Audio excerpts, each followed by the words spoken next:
What's going on, Tamers? It's me, the one true Gammamon stan, and I say that because alongside this week's BT14 meta report, we also got the release of the new limited cards featuring updated Ghost Game support. While these cards were released, they're being more trickled out, so to speak, rather than a mass release, because you can only pick them up right now at one of the 5 large Tamer exchange events that are happening around Japan. Outside of that, you kind of have to hope that people who went to those events came back to your hometown and just sold the cards back to a card shop. Keeping all that in mind, I think this week's going to be a bit of a slow one as far as results are concerned. The Evo Cups are winding down here, which means we're kind of in this lull between Evo Cups and the Ultimate Cups that are starting, I believe, in September. And because of these lack of large-scale events, that means we're likely going to start seeing, god damn. And with this lack of high-stakes events happening, that means we're likely going to see players start to experiment with decks a bit more out there. With that said, let's take a look at the 4th week of the BT14 Blast Ace meta with some of the event results, a couple of key takeaways, and a close look at some of the decks that topped over the course of the past week. So looking at this results, I don't think a lot has actually changed. I think decks like Shine Greymon, War Greymon, and Mirage Gammamon are all kind of fighting for supremacy right now in the meta. And then under those three, it's just this huge pool of decks that players can choose from. Everything from Beelstar to Crossheart to Hunters, Beelstar somehow still hanging in there, alongside some new decks like Wascilly Wabbit, D-Brigade, Yugioh. I'd say that Yugioh probably underperformed this week. It should be alongside the Greymon brothers as well as Mirage Gammamon in my opinion. A very strong OTK deck with incredible search potential. And then rounding out the list with a couple of rogue picks, things like Angoramon, Gallantmon. Grandis is still, I think the deck that won last week is the same one that won this week, so I think the same guy actually took 2 wins over the course of these past 2 weeks. Also Imperial Dramon, Red Hybrid, still a very, very strong deck. Probably wouldn't call that a rogue pick, but just not a lot of people playing it because of all the new stuff out there. And then things like Source Strip Blue, and then Vmon Armor. I didn't realize until this week when I actually fought against it, but Vmon Armor has a pretty good use case for either the Holy Angemon Ace or the Zudamon Ace. Talking once again about the Ghost Game cards, surprisingly not a big splash or impact on the meta this week, and I think it's just because of how these cards are being released. Like I said before, you have to go to one of the 5 big tour events to actually get your hands on some of these, and if you didn't, you have to kind of hope that people who did sold them to your local card shop. What really surprises me is that I saw more Angoramon and Jellymon this week than I did Gammamon. In fact, when I went to locals this week, I only saw myself playing Gammamon, which is kind of scary. But hopefully as time goes on and more of these Tamer exchange events happen around Japan, people will have more access to these cards, we'll start to see these decks pop back up.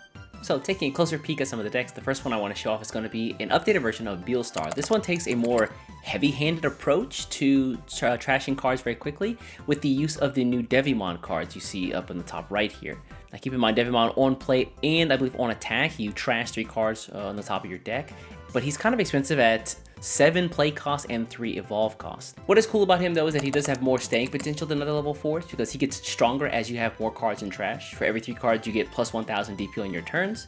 And then on top of that, whenever he's deleted, your opponent has to trash a card from their hand. Alongside the Digimon, the deck also runs 4 copies of the new option card Darkwing's Dilution, which allows you to trash more cards off the top of your deck and gives that Digimon security attack +1, which makes him way scarier on board. And as always, because this is Beelstar, we have to have the 4 mandatory copies of Beelstar. The upper end of this deck is kind of scary with things like Ruin Mode and Death X-Mon. And for the level 7 options for the Beelstar Mon here, we got things like Rivals Barrage. We've also got the Fly Bullets, of course, as well as 1 copy of Vault Shawarma. As I mentioned last week, lots of decks are going wider now, and as a result of that, you don't want to fall too behind in tempo, and Vault Shawarma is a great answer to those kinds of decks, things like D-Brigade, Yugioh, etc. And then they round out their 7 cost options with things like Nailbone, and when you combine Nailbone with cards like the Digimon, it's actually pretty good. It's harder to see here, but all 4 of these are Mist Memory Boosts, again, cards that let you trash off the top of your deck. And to take advantage of that, we also have some of the Impmon cards that are typically seen in Beelstar. This is the BT2 Impmon, there's the EX2 Impmon, which I believe got limited, the BT6 Impmon, which lets you pull back 3 Musketeers or 7 Great Demon Lords to your hand from the trash. And then there's also the 1 promo Impmon here that lets you play level 3 from your trash. And to combo off all these guys, you also have 4 copies of the Impmon X Antibody, which again lets you trash cards at the top of your deck and just allows you to cycle cards faster. If you've been watching the channel now for a while, then you probably know that I'm not the biggest fan of Beelstar, but honestly, after looking at a build like this, you gotta give props where props are due. Pretty interesting list. The next list I want to take a closer look at is one of the new Ghost Game supported decks that honestly I don't feel has gotten a lot of shine, and that is Angoramon. Now, with some of the new cards from BT14, including the new Padumon card, and just a really good search engine and things like the green trainings as well as 3 memory boosts here, the deck has a lot of potential. The new cards released in the limited set do make this deck a bit more versatile, and things like the Air Dramon here, which allow you to reduce costs as well as give your Digimon Rush whenever he's suspended. And there's also things like the Is it Simbare Angoramon or Symbol Angoramon? Somebody let me know. I've never watched Ghost Game or heard the pronunciation of their names in English, so yeah, someone help me out in the comments here. Which one of those is correct? But this one allows you to rest Digimon and then gain blocker off of them, so not a bad effect. Some of the cards here are hard to see, and so I'll help out here where I can. These are the 4 copies of the Symbol Angoramon from the, I believe it's the Rising Wind booster set that allow you to play a tamer if you don't already have one on the board. Alongside that, we have cards from the Rising Wind booster set that allow you to search out cards with Angoramon in their card text somewhere, as well as the new limited set Angoramon, which gives you, I believe, plus DP. This one not as useful as the other ones. I think there are ones that also have blocker, which I think might be really useful in this deck, especially if you want to play on board. But I guess that's a design choice. Taking advantage of the fact that your boards can go wide, you have 2 copies of the Jellymon Ace from BT14, and then the rest of level 5s here are just going to be Lamortmons or Lamormons. My French pronunciation is kind of rusty, so someone help me out in the comments again here.